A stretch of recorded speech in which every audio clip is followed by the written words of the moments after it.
I'm here with Stacy Julian, who is an absolute expert when it comes to making scrapbooking accessible, simple, easy, all those good things. And Stacy, you brought some treasures with you. I did, and it's so fun to be here with you, Julie. So I want you to stop right there and look at that elephant. So when I was a little girl, anytime we had pancakes or breakfast, anything that needed syrup, the syrup always went in the elephant. Nice. So it just holds a lot of memories for me.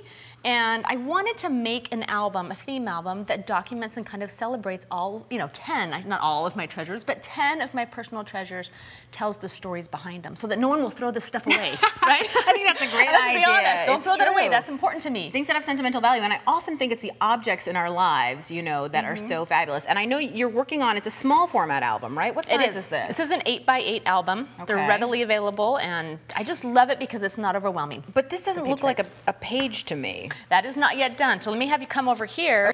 And then what I'm trying to do is give each page its own personality. Okay. So this page should look like the syrup elephant, and this page should look like the little trophy. But I want there to be a feeling of continuity throughout the whole album, and there's a really easy way to do that, to make that happen. Do tell. Something that I call a recipe, okay? It's not unlike when you're in the kitchen. Mine doesn't look very fancy, it's just hand-drawn, but I sit in my studio and I say, okay, to make this whole thing come together and look good, I'm gonna use the same products on every page. Different colors, different shapes, different types, but the same product. So for example, all of my pages is going to have a definition or verse that I pull out of this dictionary that I got at the... That's easy enough. So it doesn't even have to be a traditional scrapbooking supply. Not it can just be anything that you want. Yeah, and I want a little piece of memorabilia, so I've pulled like the recipe off the cornbread, which my mom would put the syrup on. This little treasure actually came out of a Cracker Jack box. What a great idea. My dad's littlest brother got it and gave it to his mom, and then she gave it to me, right? That's Isn't that just so fun? sweet. So, definition, memorabilia, a little envelope that I can tuck some information into, these fun little wood veneers. Like somebody who didn't know your family stories might not understand how this cornbread recipe related to the elephant, but you're going to be able to tell them that, and then they'll never throw it away. Yes, that's exactly the point. So a little bit of information in the envelope, and then what I've done, you can see that I'm going to circle punch the top of every page. Once they're in the album, I will tuck a longer story behind.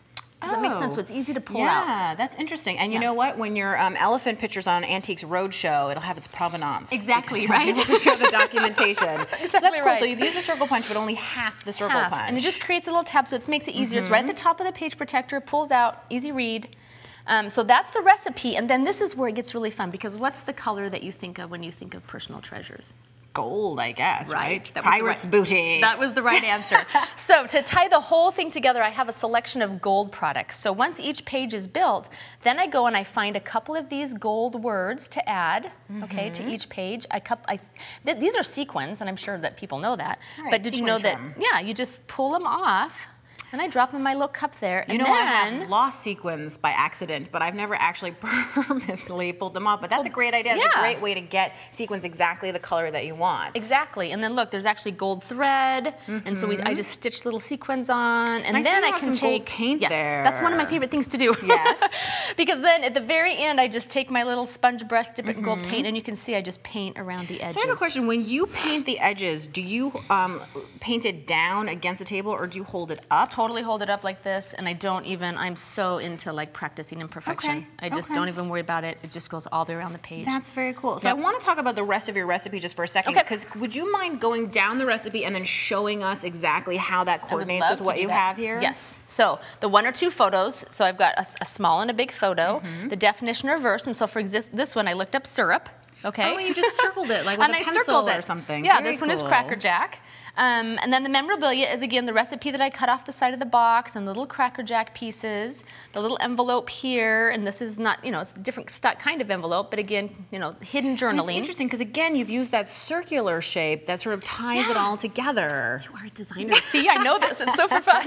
Pattern paper, and that's really where I had fun, is I took each of my photos over to my pattern paper stash, and I picked 2 or 3 patterns that I felt were just the same personality, or kind of supported that treasure and how I feel about it. Did you use the same pattern paper only on 2 spreads and not like across all of them? That's correct. Every page has its own, but then it's all tied in at the end. Do you want to see? Yes. Okay, so this is the cover page of my album, and again, it has the gold, which just introduces the whole concept. But there is a little piece of pattern paper from every treasure. That in is the so album. cool. And I know that when I first looked at this, I thought this was printed paper, but you showed me how you pieced it together. Yeah. And we are going to show you exactly how to do that later in this episode. So I don't want to get to that. So let's finish with the formula. Okay, all right. But I just love that piece of it. You know, Me that too. introduces the whole thing. And then there's here, these pages have very different personality, but they're all tied together with the gold. So I think we left off on the recipe. So the pattern paper, these wood veneer pieces are so popular. By the way, I noticed you say ×3. Does that mean that you always have 3 different kinds of pattern paper? Yeah, 2 or 3, but yeah, 3. Okay. So I like, you know, just kind of a larger scale pattern, and then some kind of an organic that has either scripted or something. That's not always the case. And then just kind of a smaller piece. That's interesting because I see it again down here. You have the larger print, the smaller print, and then something bright and colorful that pops that. Kind of That's bold. really nice. Yep. Very and cool. really, so they're very similar. They're laid out very similar, but I love that they look different, so it's not super predictable. Yeah, and you get to take advantage and maximize your scrapping time. You don't have to think too hard. You're assembling and using your creativity in different ways. That's the other super cool tip. Just look right over there, because this album is not done, okay? It's in progress, but as you flip through those page protectors, I have followed my recipe. In each page protector, you'll see a photo of a treasure and then all of these items. But this is the kind of scrapbooking, like if you're gonna go to a crop or just spend time, if you can have it prepped to this degree, you can be so productive and enjoy the company that you're with and actually get something done. Very easy. And I noticed not only do you have the gold on here, but you also have the circle punch, which we talked about, and then the washi tape. Washi tape, Me I love too. washi tape. So yeah, just little bits of washi at the end. You know, I just stick them wherever they fit. Very easy. Stacey, this has been so fantastic. A great idea. And you know, I can't wait to put together my own kits to make something fabulous. I hope that you will create a treasure album for your family's treasures too.